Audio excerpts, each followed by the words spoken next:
Okay, so we are going to talk about Egyptian civilization, and we are going to be able to compare Egyptian to Mesopotamian and other period one civilizations. Okay, so here we have a map of Egypt, and you should notice that the Nile River is probably the most important and significant geographical feature of Egypt. And you notice that the fertile stretch that is irrigated by the Nile is surrounded by desert. And what we find during this time period is that the Sahara perhaps wasn't as dry as it is today, but Egypt had begun to dry, and peoples from those areas had begun to essentially emigrate to the fertile regions surrounding the river. Um, and what we have is one unified civilization that is connected by this river. This is the most important feature of this land. It is the longest river in the world, and once you get past the modern dam, the Aswan Dam, there were a series of natural rapids that basically separated Egypt from sub-Saharan Africa and from Nubia and other civilizations that occurred to the south. Um, the land here that is arable is limited, and so the population in this area is very, very dense. Okay, the people of Egypt really depended on the river.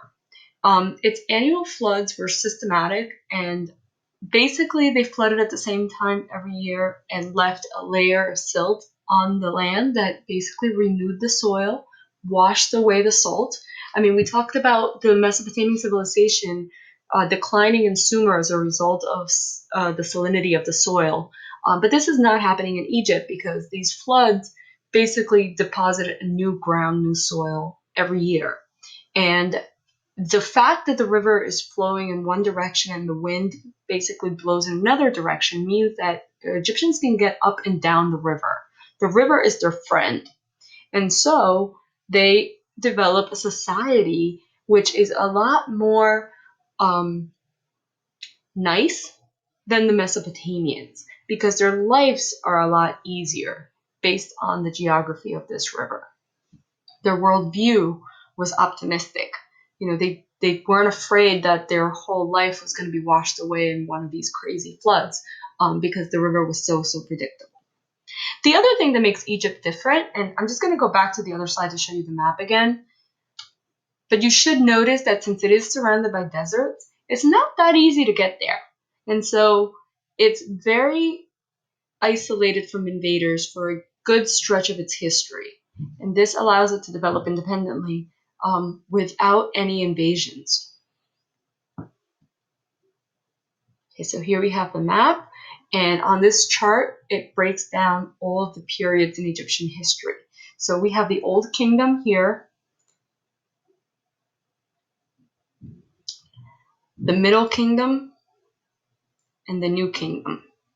So civilization in Egypt began about 3000 BCE and went on continuously until about 1000 BCE. After that, you have some periods where Egypt is not ruled by Egyptians, and eventually it does get conquered.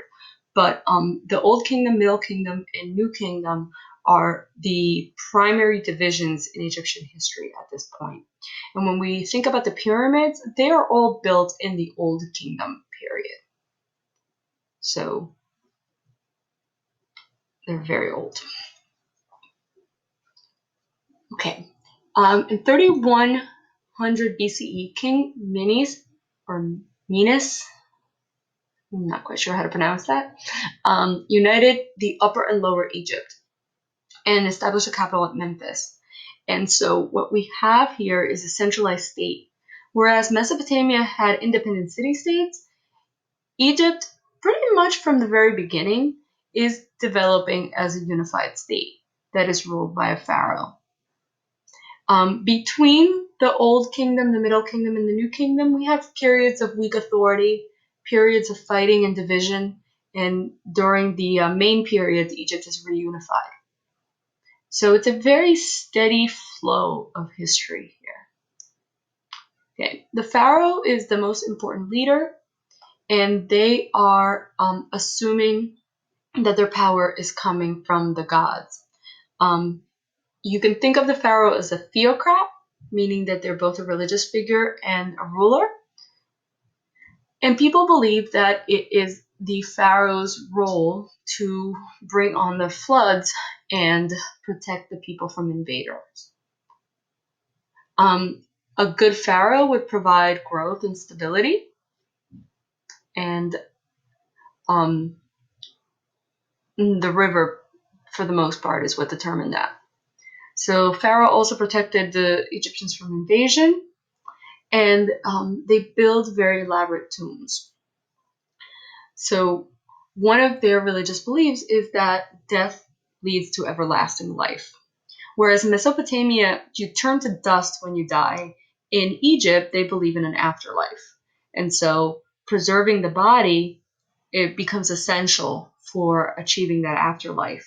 And you have to imagine, too, that since they're in a very dry environment, most bodies left out in the desert would be mummified. In fact, this is how poor people got mummified.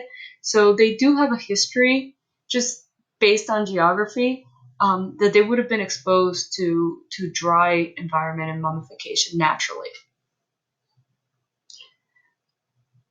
Okay, so in the Middle Kingdom, we have reunification again after a period of disunion. And we have a period where one of the Egyptian gods, Amun, is elevated above all others, and the cult of Amun is used to unify the kingdom. He became known as Amun-Ra, the king of the gods, and he developed a very strong cult. It is during the Middle Kingdom that they start building public works, and they build the massive temple complex at Thebes. Okay, in between the Middle Kingdom and the New Kingdom, we have an invasion. The Hyksos overthrow the Egyptian dynasty. And you should notice from this picture here that they have chariots and they are on horseback. And so very quickly the Egyptians adopted this technology, and pretty soon they were able to overthrow their Hyksos invaders. And from that point on, Egyptians actually used the chariot as well. So it's a good example of technology being introduced here. The Hyksos had, like they said, the chariot. They had bows, composite weapons, and they're introducing new ideas into Egypt. So they bring bronze, potter's wheel, vertical loom, and eventually the Egyptians were able to incorporate a lot of this new technology, and they were able to kick them out. And then we have the New Kingdom. We have an expansion of territory at this point. The society grows once again. This is when the ruler Hatshepsut is queen of Egypt, and she basically ruled as a regent for her son. And then after he takes over, he defeats invaders at the Battle of Megiddo, the first recorded chariot battle, and he's followed by Pharaoh Akhenaten, who is famous for attempting to bring monotheism to Egypt. And so he had established a cult in which they would only worship one god, Aten, the sun god. And he faced a lot of opposition from conservatives, especially the priests. There was division and fighting over this. And after he died, there was a huge reaction to his reforms, and they basically moved things back the way they used to be. They returned back to polytheism. Following that, Ramses the Great assumed power in 1290, and he also rolled back a lot of Akhenaten's reforms and led Egypt into a period of prosperity. In terms of religion in Egypt is very interesting. The world is inhabited by three groups: gods, kings, and the rest of humanity. And there are cults to individual gods.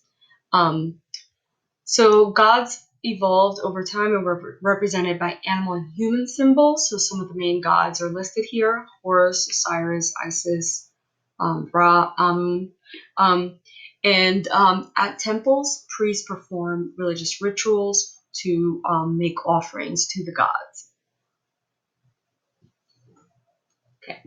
They believed that the gods had a relationship with humans that was contractual, so humans would do their part. They would make offerings, make sacrifices, and their gods would essentially return the favor by allowing the Nile to flood every year, providing bountiful harvest, rainfall, and so on. And the priests were basically responsible for performing all of these rituals. There are other popular religions that existed, but the primary religion of the pharaohs is the official religion. And this here basically is referring to popular religion. And this is just some things that just are pervasive throughout societies. It's kind of a continuity where even though we have universal religions and we have official religions, some of these old beliefs still pervade. The pyramids. I've already mentioned how the dead were mummified and preserved. So upper class people were mummified. And then the pharaohs built these tombs to showcase their power and their wealth, and to hold their bodies while they enter the afterlife.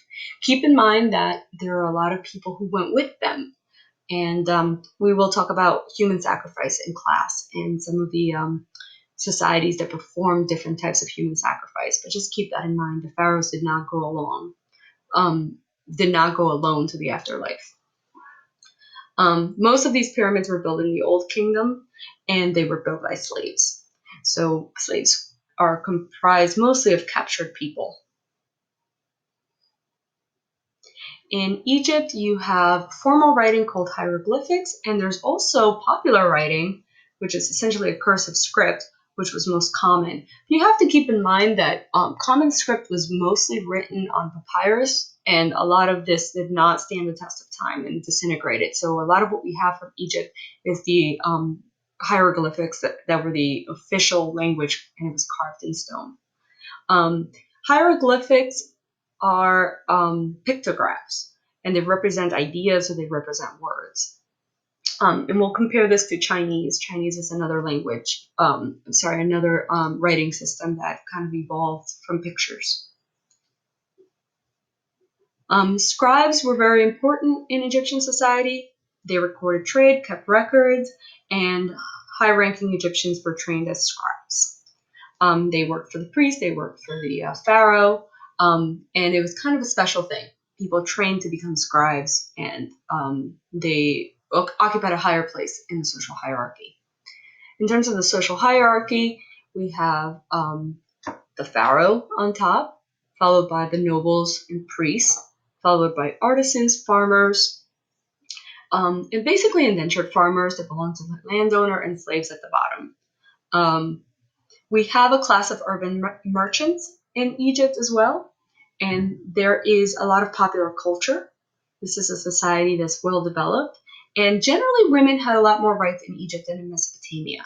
For example, Egyptian pharaohs did not marry off their daughters, and that is kind of a different thing. Most kings would make alliances with different groups by marrying their daughters, and the Egyptians refused to do that.